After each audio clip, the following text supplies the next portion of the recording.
hear from the public, though we do have a little bit on the agenda before and after.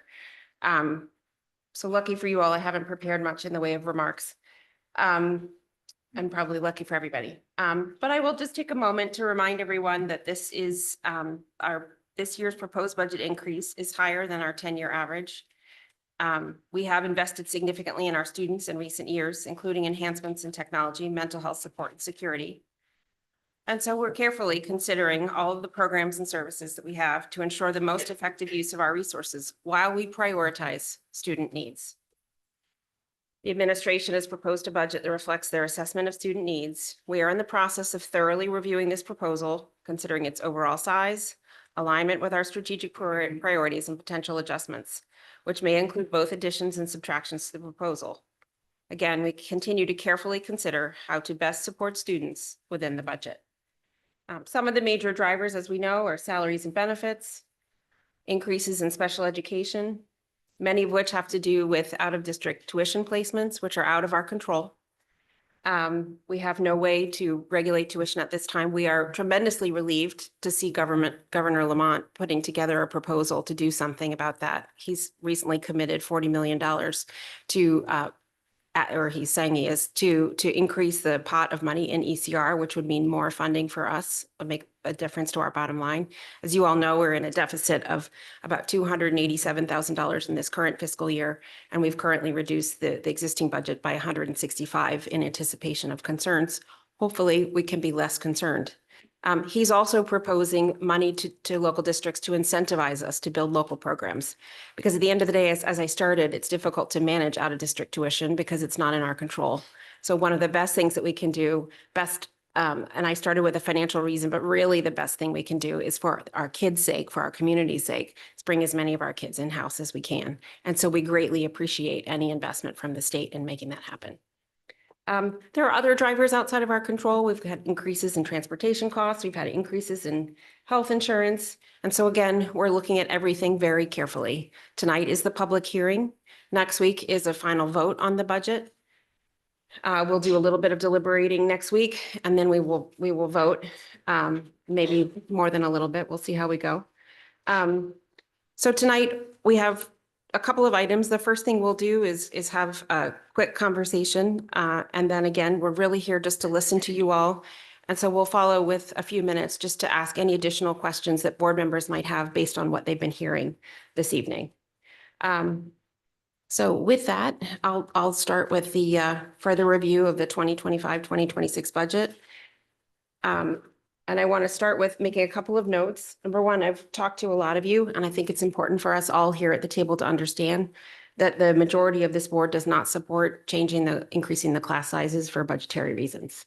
So that is not something that we're going to discuss further. I think also I wanted to ask administration to take a look at the spreadsheet and to look at the para lines. The majority of the board is interested in maintaining some sort of paraprofessional model in the schools. And so we'd like to understand the impact of 2 paraprofessionals and an intern to cover the absences. Because as we understand it, if 25% plus of each paraprofessional is covering absences, we'd like to ask what it would look like to have someone specifically dedicated to do that and having the rest of our paras ideally focused on truly serving as instructional aides in the classroom. I'll take a moment to repeat that when we're talking about the 3 paraprofessionals currently in the building, we are referring to paraprofessionals who are assigned to support specific classrooms, typically in kindergarten and first grade. We are not talking about any paraprofessional who is specifically assigned to a student to meet their specific needs as identified in an IEP or individual educational IEP, surely, individual education plan. Thank you. I kept wanting to say placement. Okay. Any questions or about either of those 2, paras or class size? Or further comment? Jill, I just want to clarify. You Yes. said 2 paras and an intern. I would also Yes. like to 2 paras and another, whether that's a building sub or something, just to understand what the best use of that extra person would be. Okay. And that would be per school. Per school. Yes. Yes, thank you. Okay. All right, with that, we're here to hear from the public. So I'll move on to agenda item number 4, the public hearing on the 2025-2026 superintendent's proposed budget. And I'll turn it to Sarah to run the actual sign-in and Cass. We have a list. Thank you for signing up. Wonderful. If you haven't signed up, we will just go through the list, and then if there are others, we can just as we do in regular public comment. First on our list is Crystal Hill. So I'm going to go through the list first and then catch any others.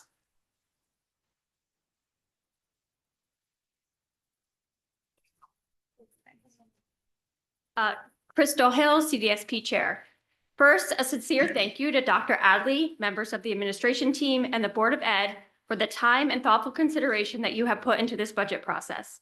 I am here tonight with representatives from each school's PTO and the CDSP Executive Board to summarize what we are hearing from our school communities.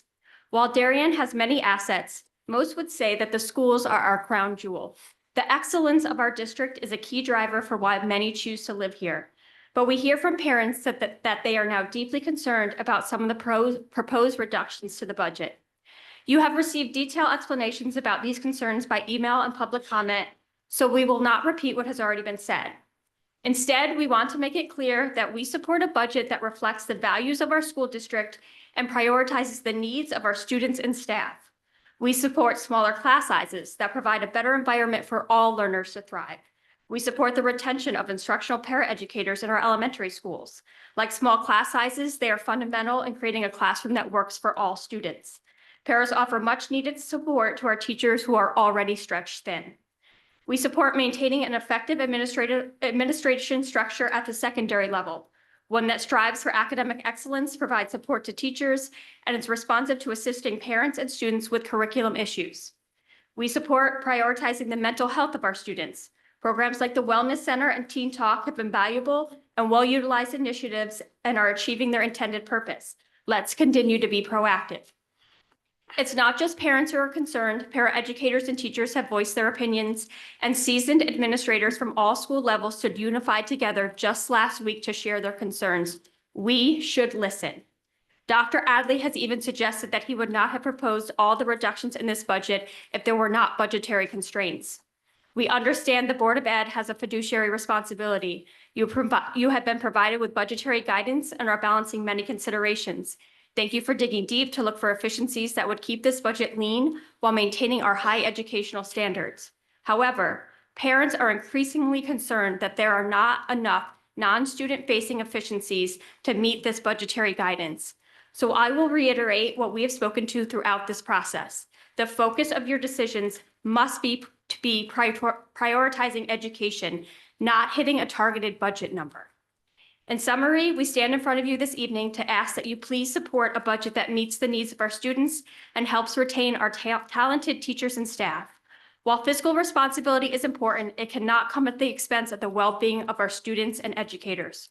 Our children deserve a budget that invests in their future, not one that compromises it.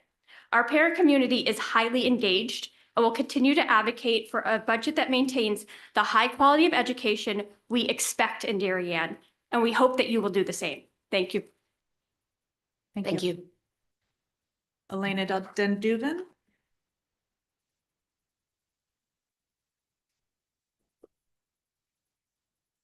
Hi, good evening. I'm going to speak about process. In direct contrast with what Jack Davis, Jim Pelham, and Jill McCammon have said in the public meetings discussing the budget, as per the Connecticut General Statutes, Title 10, Chapter 170, the boards of education don't have any fiduciary responsibility with the town, no fiscal responsibility. There are multiple problems with the process. On January 4th, Jack Davis said he discussed the budget with Jill McCammon. I could not find such a meeting anywhere in the public record. The same day, Jack Davis also said, quote, "We're giving you another whole number," while talking about a maximum number the Board of Finance and the RTM have given to you for the budget.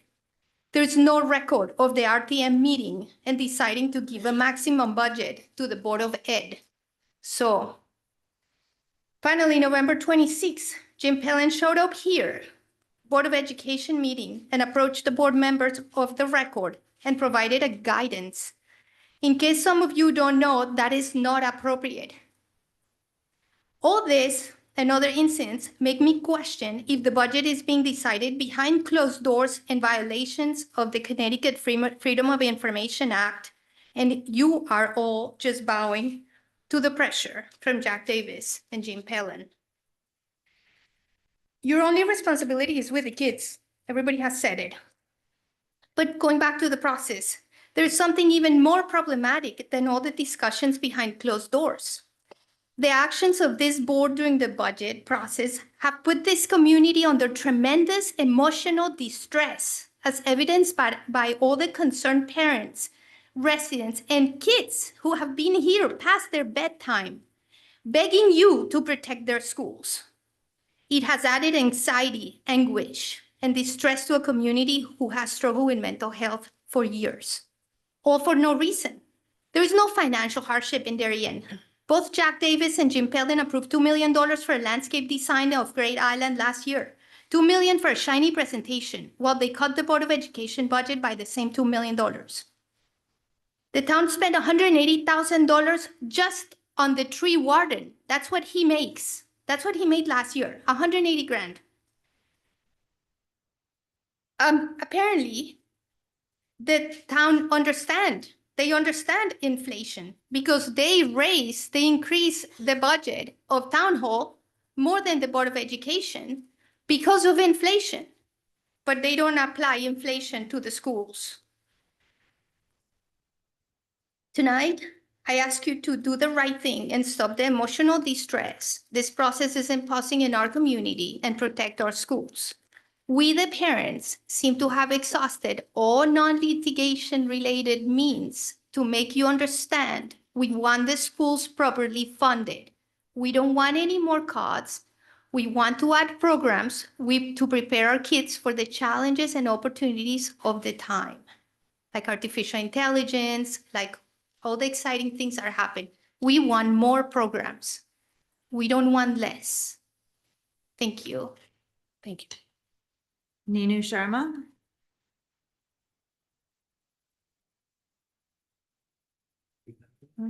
Ms. Sharma? Nino, did you sign up? No? Okay, one more. Kelly Scallon? Good evening. I'm Kelly Scallon, one of the DHS Parent Association co-chairs. There are a few proposals to cut programs that are vital to the high school community that I will address tonight. But first, I'd like to begin with a question. Do you know what the mitochondria in a cell do? In sixth grade, they learn that they are the powerhouses of the cell, where energy is released after breaking down glucose. In 12th grade, they know that they are the site of the cellular respiration, a complex set of biochemical pathways and chemical reactions and production as energy source for cellular reactions. What connects the two? The department chairs. The department chairs work behind the scenes to ensure the continuity of their discipline's curriculum from the start of sixth grade all the way through high school graduation. Just because we don't see the work directly doesn't mean that it isn't vital to the excellence of our schools. We've moved away from the stipended teacher structure because it was not delivering what we had hoped for. There was no connection between the middle school and the high school. There was no system for evaluating teaching within the discipline, and there was no departmental support for teachers who needed assistance. Consolidating the department chairs will erode the process we've made. Secondly, the Wellness Center. The department chairs may be behind the scenes, but the Wellness Center is right at the center of what we've been doing to support our students' mental health. The director isn't just a random adult sitting in a room. She is carefully planning outreach to the students and stress relief for them all. She provides a soothing spot for students to disconnect from their anxiety and their devices and connect with each other and her. When she is their trusted adult at the school, she can talk to them and refer them to counselors if needed. In its second year, more and more kids are using the Wellness Center. Let's not cut off funding for it, just at the point it's starting to bear fruit. As for the elimination of another campus monitor, I don't understand how this aligns with our security plan for the high school. We have a large spread out campus and fewer monitors will mean a less safe campus. They are already spread thin. Finally, I want to note that some of these proposed cuts go right to the heart of what we as a community claim that we value: academics, mental health, and safety. If those are what we actually value, we shouldn't be cutting them. Thank you. Thank you. Arlie Carr Harris.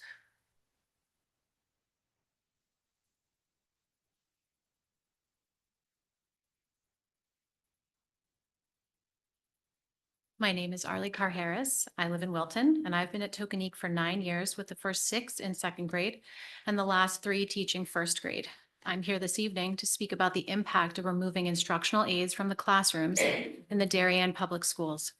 As an educator, I'm frequently considering the needs of my students, from the highest achievers to the students who strive to meet the benchmark and all those who are in between. On a regular basis, educators review formal and informal data to target the small groups necessary to meet the needs of students. At any given time after that data review, we are looking at 4 to 5 small groups to run per content area in the elementary grades. One of the ways we can meet those needs is with the help and expertise of our instructional aides. Many of our instructional aides have years of experience working with children, making them an invaluable resource to not only the classroom teachers, but in turn the students. Additionally, they are tasked with the responsibility of transferring their skills across grade levels and content areas, meaning they are versatile, adaptable, and knowledgeable about all that is happening across the school K through 5. They run small groups and provide targeted instruction that classroom teachers have curated, and then give feedback to students across all content areas. They collect data for teachers about the groups they work with so that classroom teachers may consistently and frequently adjust instruction to continue meeting student needs. Without this support for classroom teachers, less children will receive targeted instruction they need to grow as learners. Therefore, future targeted instruction will happen less as well, impacting the overall learning and achievement of students. Our instructional aides also support and offer sensory breaks for students who need them. They help teach students about noticing when their bodies need a break, ways to advocate for themselves, and what works best for them as learners. This promotes self-awareness and autonomy, tenets of our vision of the graduate. Without this support, teachers would be attempting to address these needs while maintaining the learning environment, a considerable feat when working with 23 to 24 children per class. Instructional aides also help solve social, emotional, and behavioral needs of students, which have grown exponentially in the last 2 to 3 years.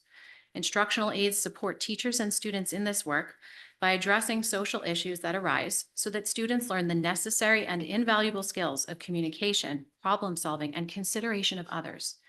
Instructional aides help students solve conflicts in respectful, articulate, and productive ways so teachers can maintain instruction. Please keep these invaluable educators who we work in tandem with to give the best possible education to the students of the Darien Public Schools. Thank you. Thank you. Jan Raymond.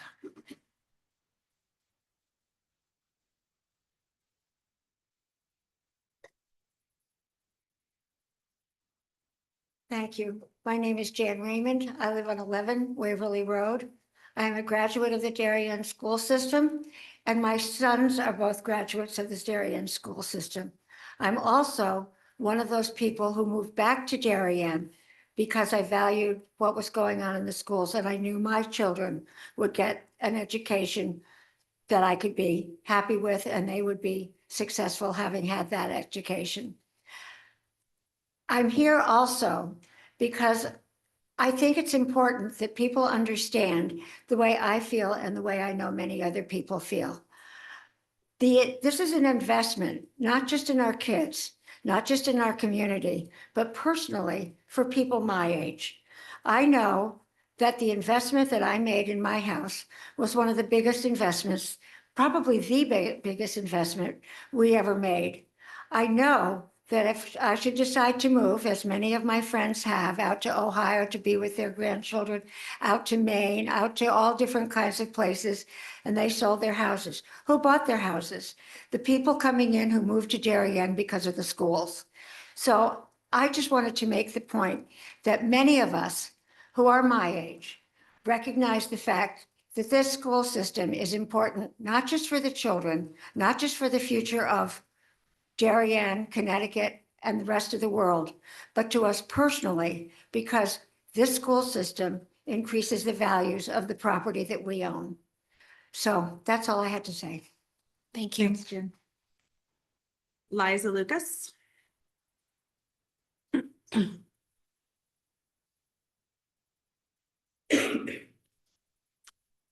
Good evening. I'm Liza Lucas. I'm the chair of the RTM Education Committee, and I'm speaking on behalf of our committee this evening. Once the Board of Education adopts a budget and the Board of Finance has approved the same, our committee is tasked with the final step in the budgetary process, whether to recommend the education budget to the full RTM for approval. It is with this extraordinary responsibility that we would like to publicly share our thoughts about the 2025-26 budget. We believe that the schools should be properly funded to provide an outstanding education that not only meets the baseline needs of our students, but, as our educational philosophy states, promotes excellence. We saw for the first time in our memory every single school principal in the district participate in public comment last week, asking the administration and the Board of Education to advocate for a budget that will allow our schools to continue their current ability to deliver an excellent education. For example, the proposal to replace 3 experienced paraeducators with 2 student interns will result in cost reductions, but also a reduction in services provided to both students and teachers. The effects of such a change could be amplified not only by removing experienced paraeducators, but also by removing 2nd and 3rd grade teachers and increasing these class sizes, thereby giving the classroom teachers more students to teach and less resources. More broadly, our committee notes that cost centers largely out of the school district's control, namely health insurance, special education, and transportation, have been growing at unsustainably high 8% annual rates over the last number of years, and now together constitute about 42% of the budget. These cost centers are crowding out the ability of the administration and the board to consider new initiatives, and we strongly urge Dr. Adley and the Board of Education to engage with the Board of Finance to consider these accelerating cost trends and to defend the position that the education budget is in need of funding in excess of the suggested 3 to 4% guidance. And as the board considers its final adds and cuts, our committee would recommend adding participation fees, hopefully temporarily, to reduce budget numbers. In addition, we would support reduction in catering expenses, administrative retreat costs, and convocation budgets. It may also be prudent to defer proposed additional professional learning from the current budget. Finally, we're hopeful that the budget process can proceed in a collaborative manner that results in a budget that meets the needs of all students and teachers and supports the delivery of an excellent education. Thank you for your time. Thank you. That's the last person on our list. Are there others in person that would like to speak?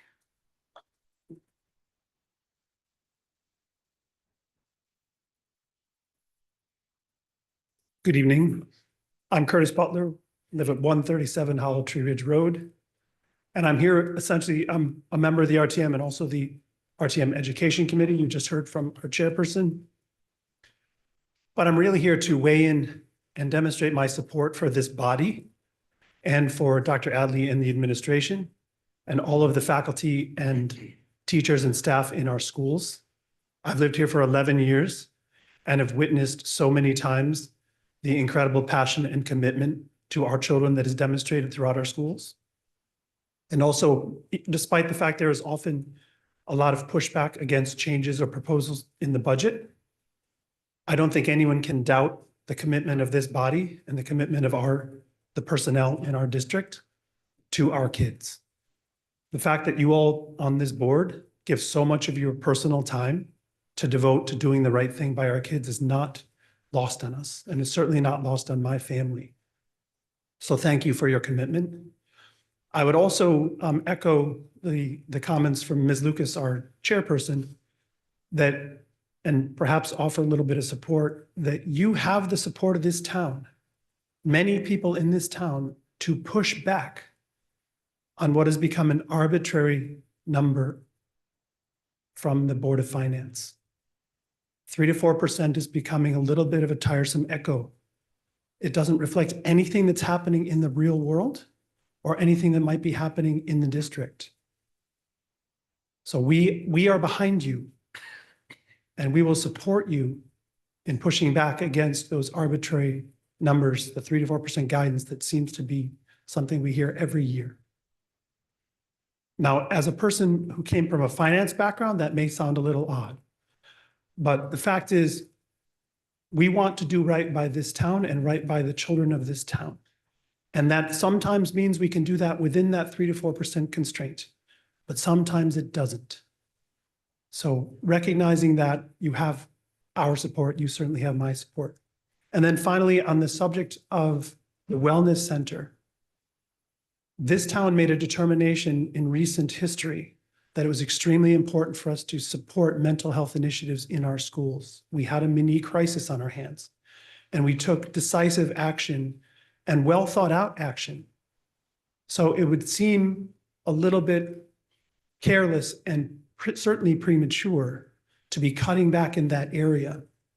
And for those who are in favor of cutbacks in our mental wellness, mental health services in the schools, I would say this: think of them like insurance. You have fire insurance on your home. Just because you haven't had a fire in the past year doesn't mean you should cancel your insurance. Thank you, Kurt. Thank you very much.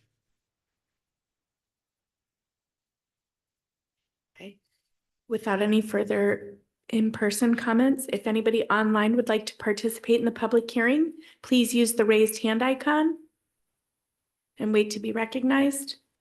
We have no raised hands at this time. Okay, thank you. Give it just another second. Are there still no raised hands, Cass? No Okay. raised hands. All right, thank you. Thank you all for being here tonight, and to those of you who spoke or contributed to those who spoke.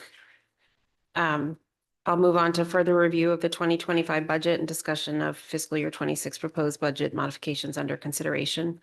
Again, the purpose of tonight is primarily to listen to the public. So I would say most of the focus of the questions tonight would be if you have a question based on something you heard tonight in the hearing, if you want to go over one of the new answers that we have, or if you have an additional inquiry. That I'll open it to the board.